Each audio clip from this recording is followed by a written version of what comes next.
L'honorable député de Northumberland Clark.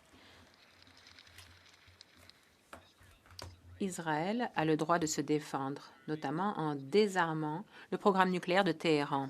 On devrait tous espérer que c'est la fin du programme nucléaire du régime et que le peuple perse va pouvoir récupérer son pays.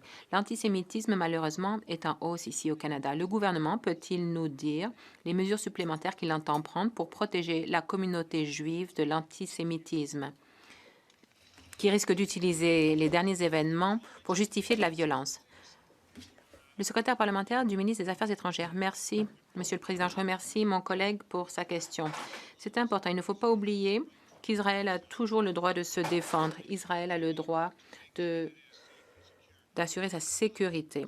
Mais en même temps, notre gouvernement veut prendre des mesures contre l'antisémitisme, ce fléau qui fait rage dans notre monde. Nous allons continuer de nous lever pour défendre les Juifs ici, dans nos communautés, pour assurer leur sécurité. Le député de Northumberland Clark.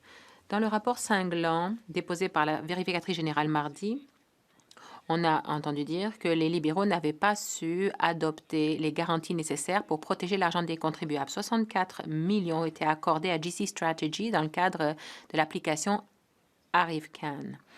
Les Canadiens travaillent fort pour gagner cet argent. Quand l'argent va-t-il leur être rendu? Les députés vont-ils voter pour notre motion pour qu'on leur rende leur argent? Le secrétaire parlementaire. Merci. Monsieur le Président, nous remercions la vérificatrice générale pour son travail. Bien évidemment, nous sommes tous d'accord pour dire que l'inconduite, quelle qu'elle soit, dans le processus d'approvisionnement est complètement inacceptable. Nous avons mis fin à tous les contrats, suspendu l'habilitation de sécurité pour GC Strategies. Il y a eu des enquêtes réalisées et GC Strategies a été jugé inéligible, ne pourra plus recevoir de contrat du gouvernement pendant 7 ans et la question a été aiguillée vers la GRC et est en suspens. Le député de Northumberland Clark. On entend les mêmes platitudes à chaque fois, mais la seule garantie pour protéger l'argent des contribuables, c'est de changer de dirigeants. Les libéraux continuent de s'enrichir et les initiés des libéraux continuent de s'enrichir alors que les contribuables payent la facture. Pourquoi a-t-on promu le ministre qui a permis tout cela?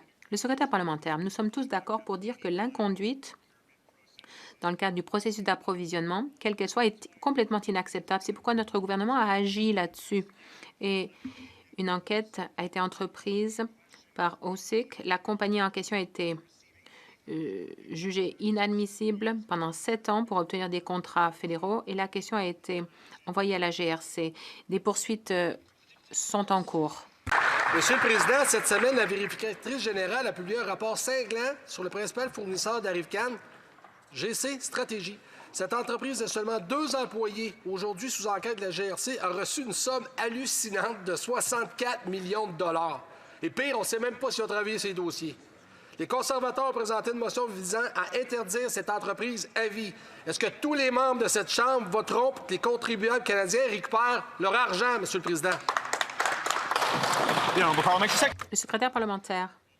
Eh bien, Monsieur le Président, je suis tout à fait heureux de répéter les mêmes choses autant de fois que ce sera nécessaire. Notre gouvernement a pris les choses au sérieux, a dit que toute inconduite, quelle qu'elle soit, dans le cadre du processus d'approvisionnement, est inacceptable. Nous avons apporté des améliorations à l'intégrité du système d'après le rapport et les recommandations de la vérificatrice générale.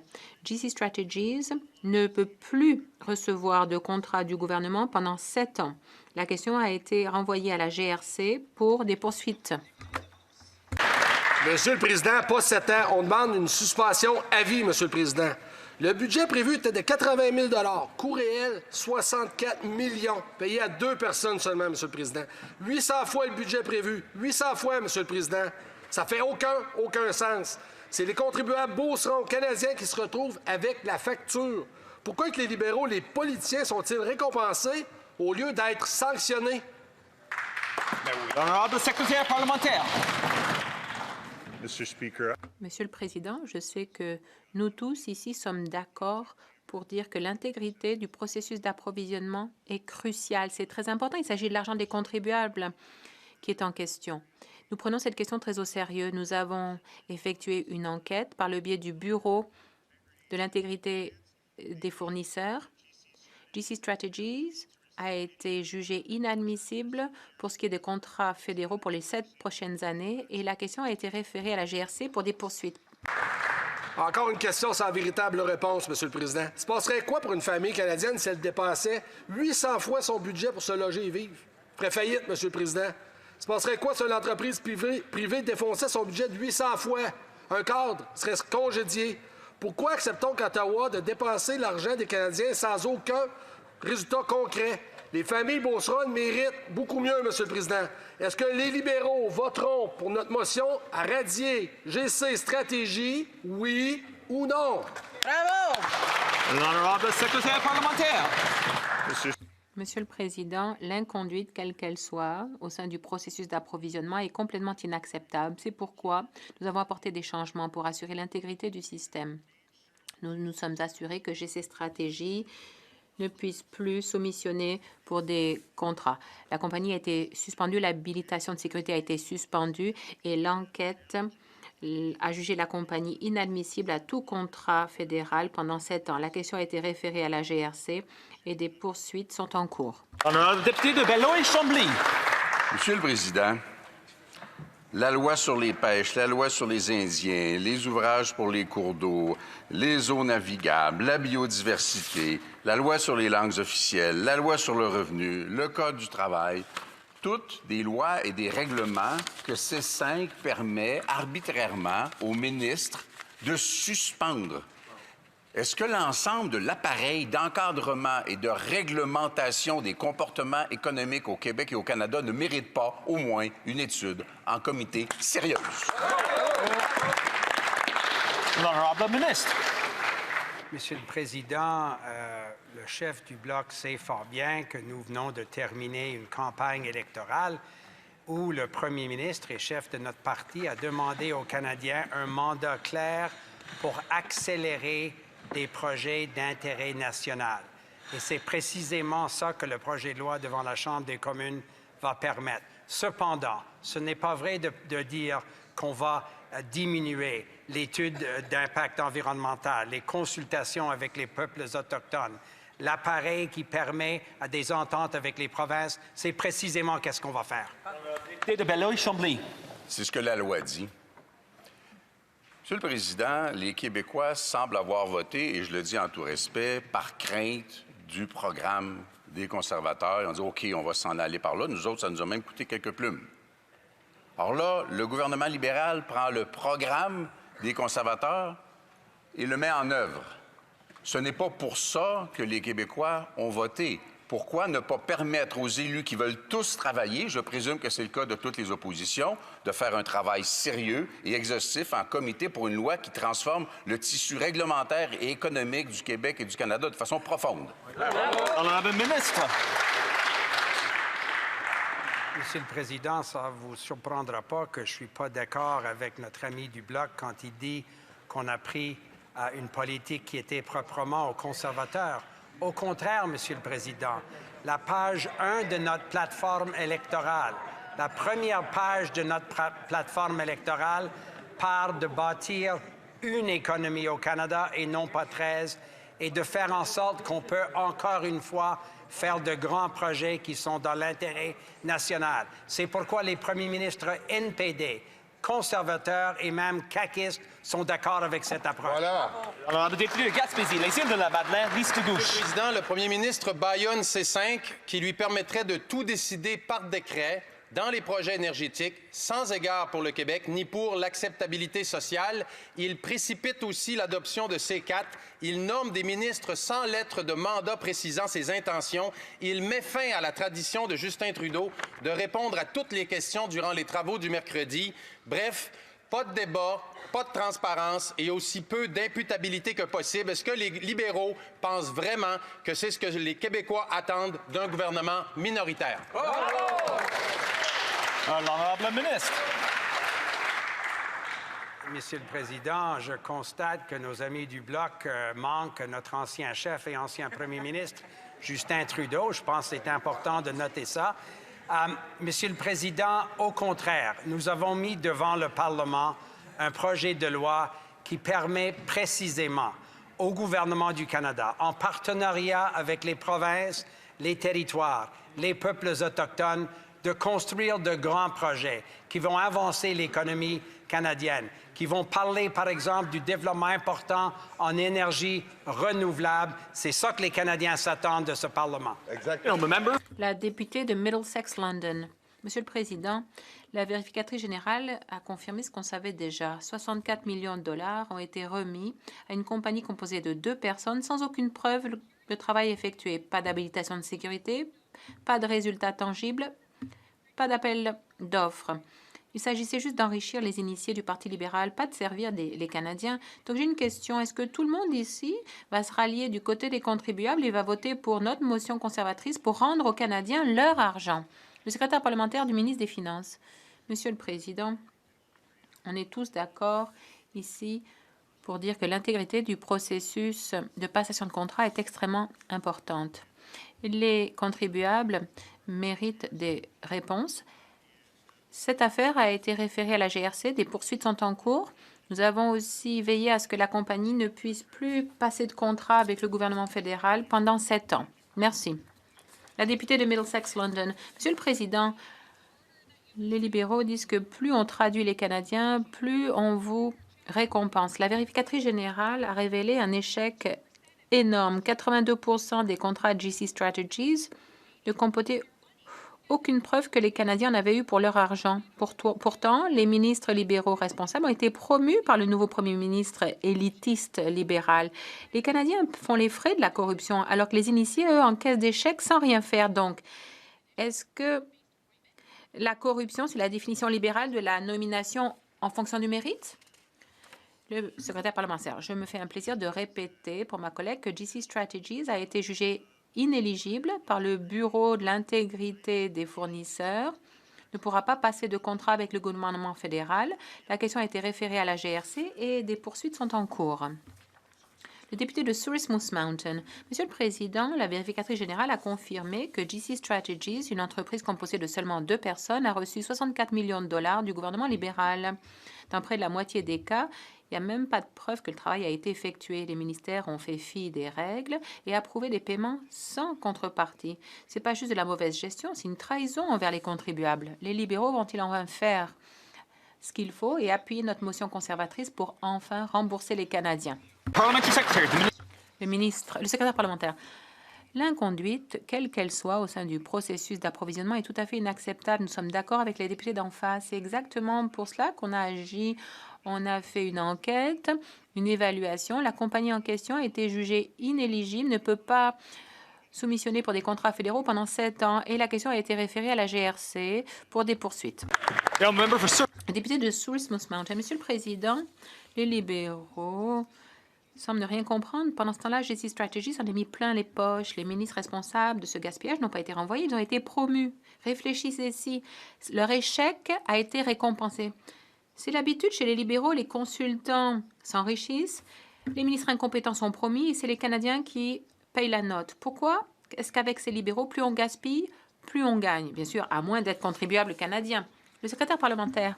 Monsieur le Président, l'inconduite, quelle qu'elle soit au sein du processus d'approvisionnement, est tout à fait inacceptable. C'est exactement pour cela que nous avons agi dans ce dossier. Pour qu'il y ait une enquête, la compagnie en question ne peut plus passer de contrat avec le gouvernement fédéral et la question a été référée à la GRC et des poursuites sont en cours. Le député de Saint-Albert, Sturgeon River. Monsieur le Président, la vérificatrice générale n'a trouvé aucune preuve de travail dans près de la moitié des contrats attribués à GC Strategies. Ces libéraux ont donné des millions à GC Strategies pour faire littéralement rien.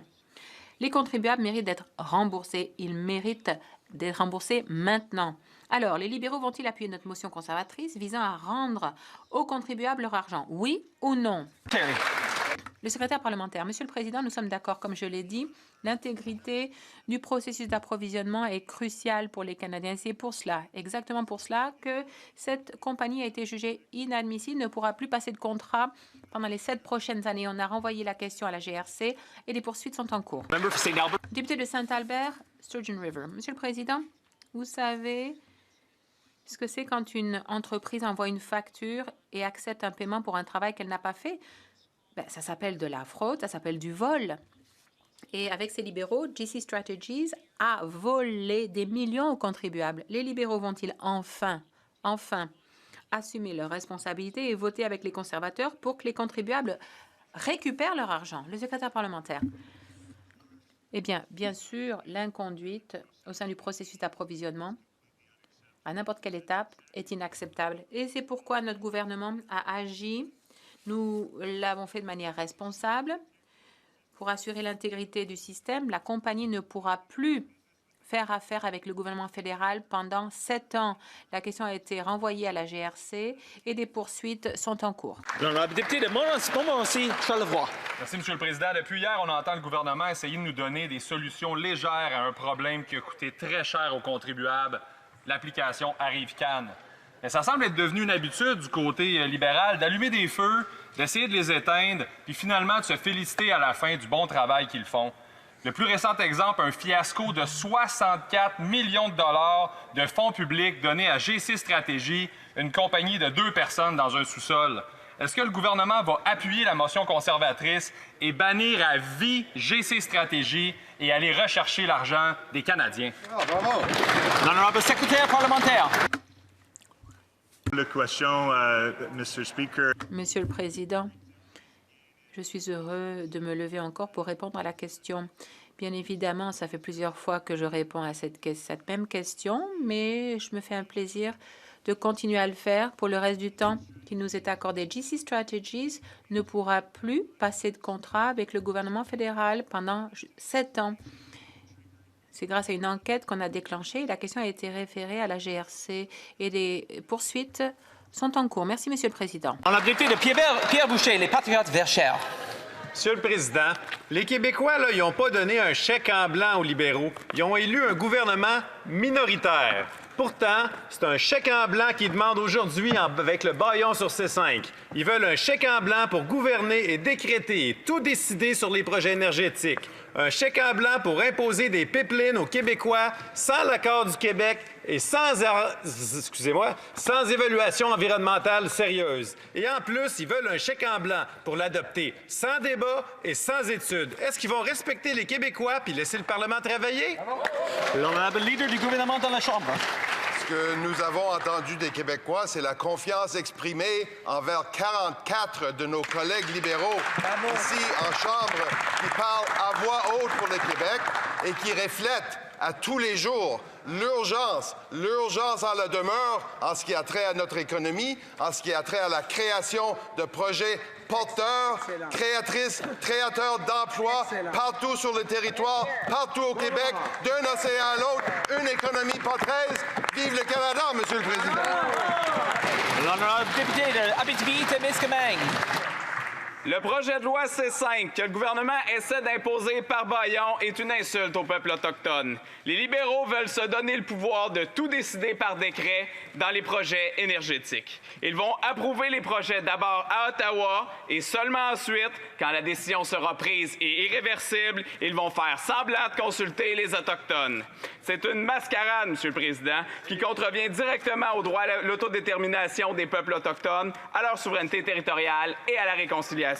Est-ce que les libéraux vont reculer, respecter les Premières Nations, les Inuits, les Métis et ouvrir avec eux un véritable dialogue? L'honorable ministre. Monsieur le Président, je voudrais reconnaître les préoccupations soulevées par les dirigeants autochtones partout au pays. Leur voix est importante. C'est pourquoi nous investissons dans de vraies consultations avec 40 millions de dollars pour appuyer l'engagement autochtone, en plus de créer aussi un conseil consultatif autochtone. Ce projet de loi va changer la donne du point de vue économique pour les Autochtones. Le député de Nanaimo, Lady Smith, le premier ministre nous dit qu'il veut construire et encore construire, mais il n'arrive même pas à convaincre le NPD de Colombie-Britannique de bâtir des traversiers ici au Canada. Le gouvernement libéral donne plutôt empêche BC Strategies de bâtir en employant le savoir-faire et les travailleurs ici au Canada. C'est ça, jouer des coudes pour ce gouvernement libéral. Comment prévoit-il de construire une économie à partir de 13 province s'il n'est pas capable de convaincre la Colombie-Britannique de soutenir l'énergie canadienne, l'infrastructure canadienne et les travailleurs canadiens. Le secrétaire parlementaire, merci, Monsieur le Président. Je partage les préoccupations de notre collègue à propos des pratiques d'approvisionnement, surtout à l'époque où les travailleurs font face à des tarifs de la part de la Chine et des États-Unis. Il faut appuyer nos travailleurs, mais travailler aussi en partenariat avec nos alliés, nos partenaires commerciaux. Ce projet, notamment, n'a pas été entrepris par le gouvernement fédéral. BC Ferries relève uniquement de la province. La députée de Nanaimo, Lady Smith. Monsieur le Président, ce gouvernement aime peut-être faire l'autruche, mais les Canadiens, les travailleurs canadiens, eux, sont en difficulté et la Chine les cible délibérément. Le canola, les fruits de mer et le porc canadien ont tous été frappés de plein fouet par ces droits de douane punitifs et le gouvernement ne fait rien, il reste les bras croisés alors qu'un contrat d'infrastructure est attribué à une entreprise publique chinoise. La Chine, elle, s'en prend à nos emplois et emprisonne nos citoyens. Est-ce que c'est ça la stratégie économique des libéraux? Laisser la Chine prendre nos emplois, emprisonner nos concitoyens et punir nos exportateurs pendant que l'industrie canadienne, elle, est laissée pour compte? Le ministre des Transports, ou le secrétaire parlementaire. Merci, Monsieur le Président. Je remercie ma collègue pour sa question. Nous avons un projet de loi pour une économie canadienne et pas 13.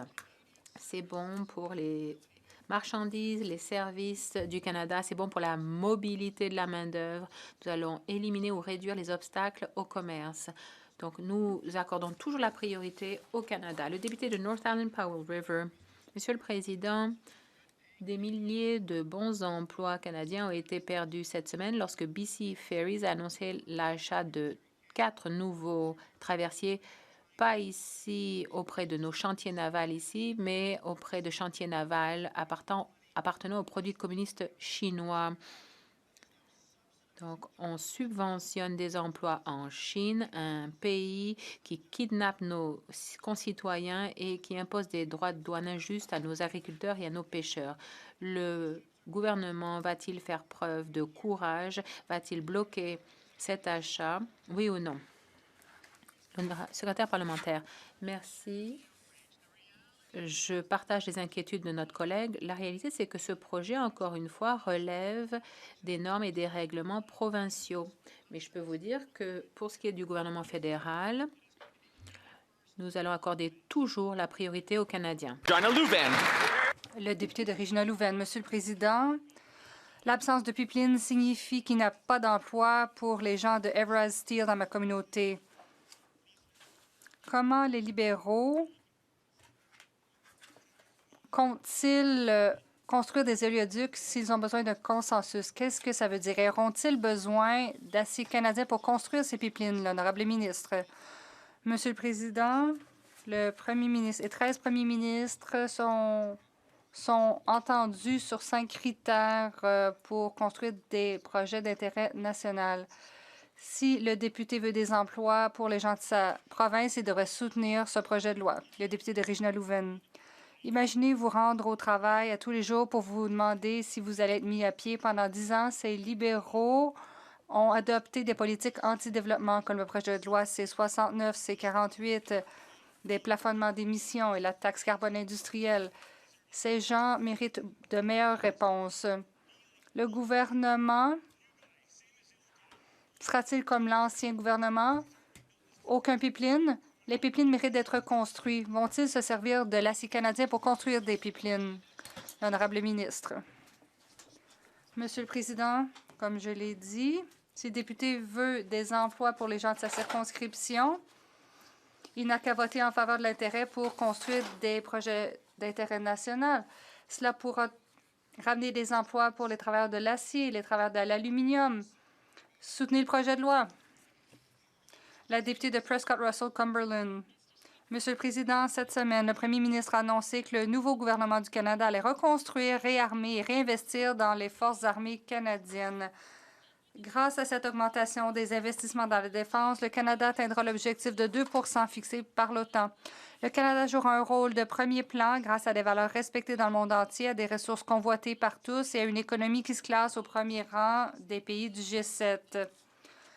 Le président du Conseil du Trésor peut-il expliquer à la Chambre pourquoi ces investissements sont si importants? Le président du Conseil du Trésor. Je souhaite la bienvenue aux députés de Prescott-Russell-Cumberland à la Chambre des communes. Le nouveau gouvernement a accompli ce que les conservateurs n'ont jamais pu faire. Nous avons maintenant un plan pour respecter notre engagement envers l'OTAN de consacrer 2 de notre PIB à la défense, et ce 5 ans plus tôt que prévu. Nous avons promis aux Canadiens qu'un nouveau gouvernement libéral prendrait des mesures audacieuses et décisives. Promesse faite, promesse tenue, Monsieur le Président. Le député de Skinner-Bulkley Valley. Les économistes et les banquiers savent que les investisseurs vont dans les pays où ils sont les bienvenus. Ce gouvernement envoie le message que les investisseurs ne sont pas les bienvenus au Canada. Le premier ministre doit savoir que personne ne construira d'oléoduc au pays avec les mesures en place. Est-ce que le premier ministre a l'intention de garder le gaz et le pétrole dans le sol? L'honorable ministre, Monsieur le Président. À Saskatoon, le premier ministre et 13 premiers ministres se sont réunis. Ils ont convenu qu'il fallait construire des projets d'intérêt national comme des routes, des oléoducs, des lignes de transmission, des ressources naturelles. Si les députés de l'autre côté veulent de nombreux projets, ils doivent soutenir ce projet de loi, le député de Skinner-Bulkley Valley. Il faut diversifier le commerce, c'est l'objectif du gouvernement libéral. Mais, selon les économistes, les États-Unis auront le premier droit de refus pour les minéraux canadiens. Avant d'aller à Washington, M. Carney a demandé aux fonctionnaires de faire la liste des produits dont Trump a le plus besoin. Les minéraux critiques sont au top de la liste. Le gouvernement veut donner le premier droit de refus, limitant notre capacité à vendre au monde, reste du monde et à développer notre économie. Va-t-on négocier un accès aux minéraux du Canada aux États-Unis? À l'ordre. Je rappelle aux députés de ne pas appeler les députés par leur nom propre. Le ministre de l'Énergie. Monsieur le Président, le secteur minier est important pour notre économie. Le Canada doit faire face aux tarifs américains. Nous devons soutenir les travailleurs des mines. C'est pourquoi nous allons accélérer l'approbation de nouvelles mines. Cela sera dans l'intérêt du Canada. Cela rendra le Canada plus fort. Cela fera en sorte que nous serons plus souverains. Le député de Portage-Lisgar. Les libéraux ont changé d'avis sur les pipelines plus souvent qu'un poisson hors de l'eau. Le premier ministre a déclaré qu'il voulait faire du Canada une superpuissance énergétique. S'il est sérieux, il doit abroger une décennie de lois libérales anti-énergie. Pas de nouvelles lois sur les pipelines. L'interdiction des pétroliers, c'est assez. La taxe industrielle sur le carbone, il faut la mettre aux poubelles. Quand le premier ministre comprendra-t-il que nous ne construirons jamais de nouveaux pipelines sans abroger ces lois anti-énergie désastreuses des libéraux? Le ministre de l'Environnement. Monsieur le Président, le premier ministre a été clair. Nous avons été clairs. Pour être une superpuissance énergétique, nous devons avoir une économie à faible risque et faible en carbone. Lorsqu'ils étaient au gouvernement, ils n'ont rien construit parce qu'ils n'ont pas fait d'évaluation environnementale. Ils n'ont pas consulté les Autochtones. Alors, s'ils veulent que des projets soient construits, j'espère qu'ils vont nous soutenir et travailler à des projets d'intérêt national. Le député de Portage-Lisgar. Monsieur le Président, le premier ministre a déclaré qu'il soutiendrait un pipeline s'il y avait consensus, mais sa ministre de l'Environnement raconte une autre histoire. Cette semaine, je lui ai demandé sans détour de définir ce qu'elle entendait par consensus et elle a haussé les épaules en demandant de quel consensus parlez-vous. Eh bien, je vais me faire un plaisir de le lui dire. Les sondages montrent que les 3/4 des Canadiens sont favorables à un pipeline Est-Ouest. Si ce n'est pas un consensus, qu'en est-il? Le premier ministre va-t-il mettre les choses au clair et définir ce qu'est un consensus et nous dire s'il détient un droit de veto sur tous les nouveaux pipelines? L'honorable ministre. Monsieur le Président, s'il se souvient de la discussion de lundi soir, il se souviendra de ce que j'ai dit. Les Canadiens et les premiers ministres parlent de ce que les Canadiens nous ont demandé de faire, c'est-à-dire d'avoir un Canada fort. La division que nous voyons provient des conservateurs. Nous allons travailler pour ce que les Canadiens veulent, c'est-à-dire une économie forte et un Canada souverain. Le député de Terra Nova, les Péninsules, Monsieur le Président, en raison des échecs de ce gouvernement, Terre-Neuve et Labrador est encore une fois dépendant des paiements de péréquation. Nous comprenons que lorsque l'Ouest réussit, le Canada en entier réussit. Mais il faut pouvoir commercialiser les ressources. Monsieur le Président, le gouvernement libéral va-t-il abroger le projet de loi C-69, le projet de loi C-48 et mettre fin au plafonnement d'émissions afin que tout le Canada puisse prospérer? Le député des Pêches, la ministre des Pêches. Merci, Monsieur le Président. J'aimerais répéter ce que certains de mes collègues ont déjà dit aujourd'hui. Nous nous concentrons sur la construction de l'économie. Nous travaillons avec les provinces et les territoires. Nous construisons un Canada fort afin que les provinces comme la mienne et celle du député, qui est riche en ressources naturelles, puissent faire partie de ces projets que nous allons faire construire en temps record. Cela sera profitable à tous. Le député de Caribou, Prince George.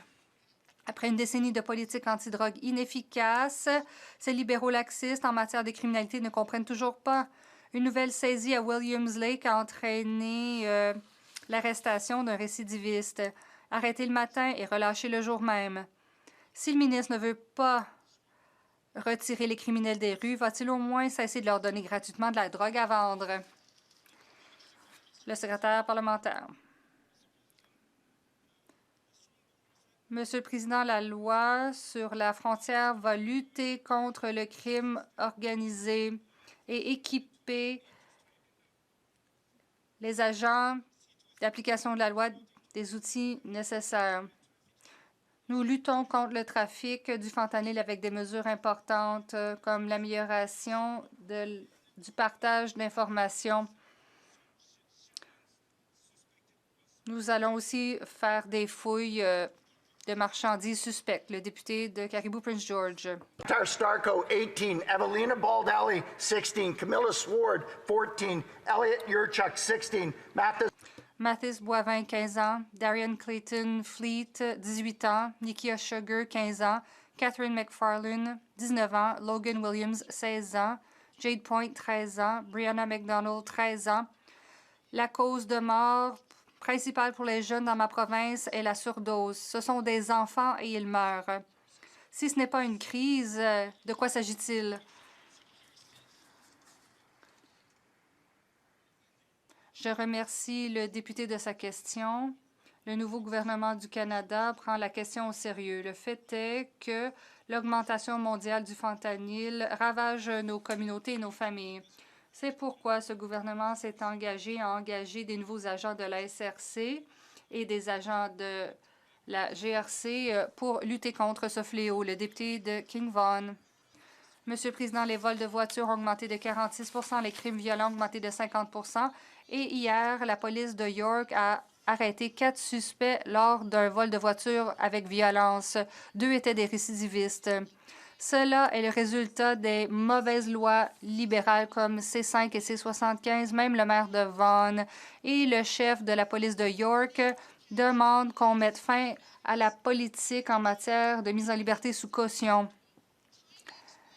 Peut-on expliquer la situation aux résidents de King Vaughan? Merci de la question, Monsieur le Président. Écoutez, le fait est que ce nouveau gouvernement s'est engagé à lutter contre ce fléau. Nous allons embaucher de nouveaux travailleurs de la GRC et de la SFC.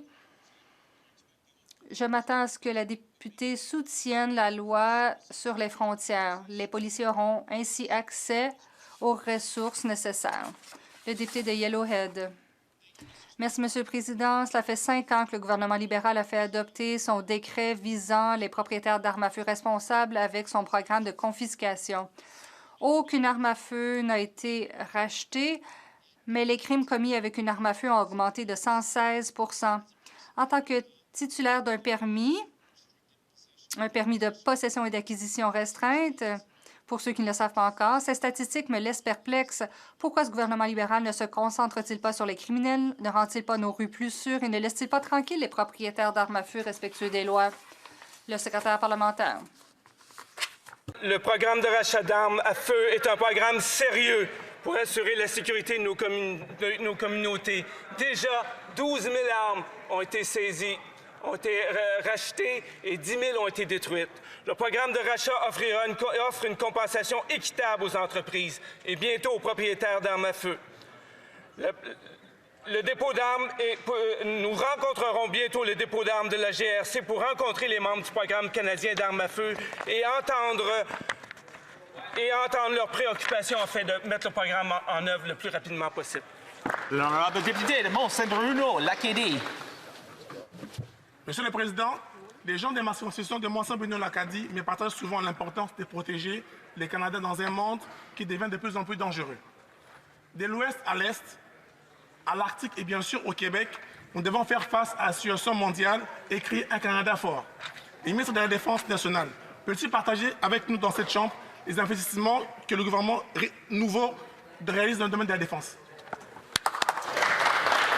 Minister of National Defense. Monsieur le Président, je remercie le député de Mont-Saint-Bruno-l'Acadie pour son travail acharné.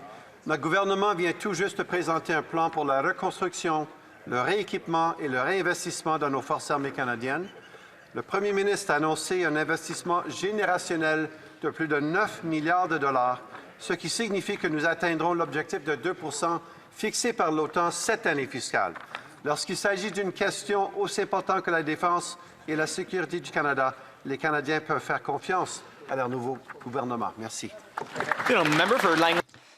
Le député de Langley Township. Après 10 longues années de ces libéraux fatigués, le coût du logement a doublé, mettant le rêve d'accéder à la propriété hors de la portée de nombreuses jeunes familles. Cela a aussi aggravé la crise des sans-abri.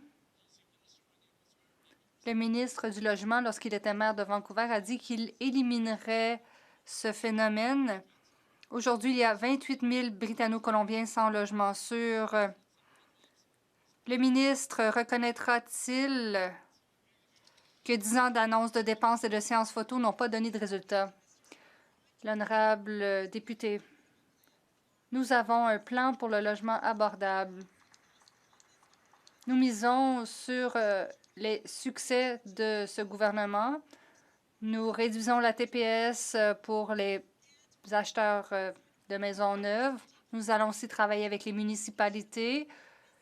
Nous allons aussi veiller à travailler avec tous les intervenants. Les pêcheurs et les agriculteurs nourrissent les familles. Les droits de douane imposés par la Chine sur les récoltes ont des répercussions. Ces droits de douane sont le résultat de la gestion maladroite des relations commerciales avec la Chine par ce gouvernement. Ces droits de douane vont de 25 % à 100 % sur le canola. Quand les agriculteurs et les pêcheurs peuvent-ils s'attendre à ce que le gouvernement libéral répare les dégâts qu'il a causés et soulage les industries des droits de douane chinois?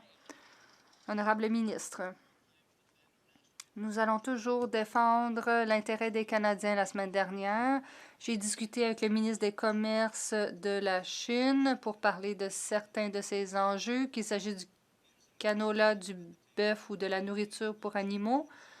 Nous nous sommes engagés à participer à un comité parce que nous savons que nous devons continuer à ouvrir de nouveaux marchés pour les Canadiens. Le député de Central Newfoundland, il est temps que ce ministre sorte prendre l'air sur un bateau de pêche. Il est clair qu'il n'a aucun respect pour ceux qui gagnent leur vie dans les industries de l'agriculture et des pêches. Il joue un rôle important dans la sécurité alimentaire des Canadiens. Le ministre va-t-il obtenir un allègement des droits ou est-ce qu'il est prêt à sacrifier tous ses travailleurs dans le cadre de cette guerre commerciale? Honorable ministre des Pêches. J'aimerais dire à mon collègue de l'autre côté ce qui a déjà été dit aujourd'hui. Le fait est que le Canada travaille pour protéger les travailleurs. Au lieu de slogans et de mauvaises informations, nous faisons le travail d'ouvrir le dialogue. Nous veillons à ce que les travailleurs au Canada soient protégés. Nous allons protéger les Canadiens. Notre nouveau gouvernement travaille à de nouvelles relations en matière d'économie et de sécurité. Au début de la semaine, le premier ministre a annoncé un investissement de 9,3 milliards de dollars. Cet investissement permettra de créer des emplois. Le ministre du Commerce international peut-il dire à la Chambre comment il compte contribuer à la diversification de la défense et du commerce, l'honorable ministre? Je tiens à remercier le député de Mississauga Centre pour sa question. Je félicite pour sa récente élection. J'ai récemment assisté au Salon professionnel de la défense CANSEC avec plus de 40 délégations internationales. Ce fut pour moi l'occasion de rencontrer des chefs de file de l'industrie, d'établir des liens avec des délégations internationales et de voir de mes propres yeux des innovations de calibre mondial. Cette industrie soutient plus de 200 000 emplois au pays, à Brampton, à Mississauga, à Halifax et ailleurs. Nous avons ce dont le monde a besoin. Je me réjouis à l'idée de mettre en valeur les entreprises canadiennes du secteur de l'aérospatiale et de la défense. Merci. Merci, M. le Président. L'activité physique est reconnue par à peu près toutes les grandes associations médicales comme une solution primaire à mettre en place pour prévenir et guérir une grande partie des maladies chroniques qui frappent notre société. Cancer, maladies cardiaques, maladies pulmonaires, diabète et j'en passe. Notre pays est plus sédentaire que jamais, nos jeunes bougent de moins en moins et les hôpitaux craquent. Comment est-ce que le gouvernement va prendre un rôle de leader en matière d'activité physique pour finalement prévenir au lieu de toujours attendre de guérir, M. le Président? The Honourable Parliamentary Secretary. Merci, Monsieur le Président. Et effectivement, la prévention est un sujet très important pour nos citoyens et nos citoyennes. Et effectivement, nous allons travailler toujours en collaboration avec la santé pour trouver qu'est-ce qu'il faut pour faire la différence au niveau de notre santé à travers le sport. Et on peut être fiers de tout ce qu'on accomplit dans nos activités sportives. Et je marche une moyenne de 8,2 km par jour. Je suis un exemple pour mettre à notre santé en action. The Honourable Member for Vancouver East. Le premier ministre et Pierre Poilievre veulent tous deux dérouler le tapis rouge pour le premier ministre Modi afin qu'il assiste au sommet du G7 au Canada, sachant qu'il a refusé d'aider la GRC dans son enquête sur le meurtre de Niger et d'autres homicides commis en sol canadien. Le premier ministre refuse de dire s'il savait que la vie de Jagmeet Singh était en danger et qu'il était surveillé par des membres de gangs soupçonnés de travailler pour le gouvernement indien. L'excuse de Poilievre est qu'il a refusé d'obtenir la cote de sécurité, mais le premier ministre, lui, n'a pas d'excuse. Le premier ministre va-t-il annuler l'invitation et exiger la pleine coopération de l'Inde dans l'affaire du meurtre de Niger et dans d'autres affaires? Le secrétaire parlementaire. Merci, Monsieur le Président. Je remercie la députée de sa question.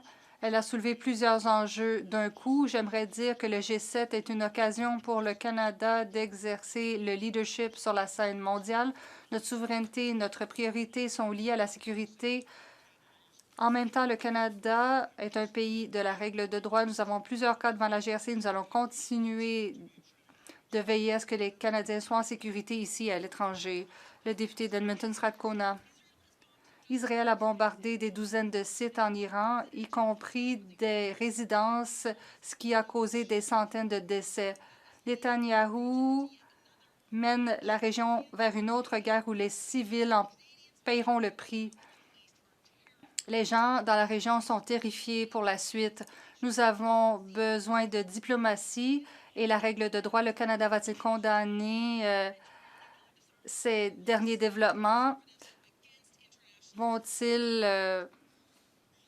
mettre en valeur le droit international? Encore une fois, je remercie la députée de sa question. Toutefois, d'abord, je dois dire qu'Israël a le droit de se défendre en respect du droit international. En même temps, nous avons la responsabilité de désamorcer la situation. Notre ministre a été clair.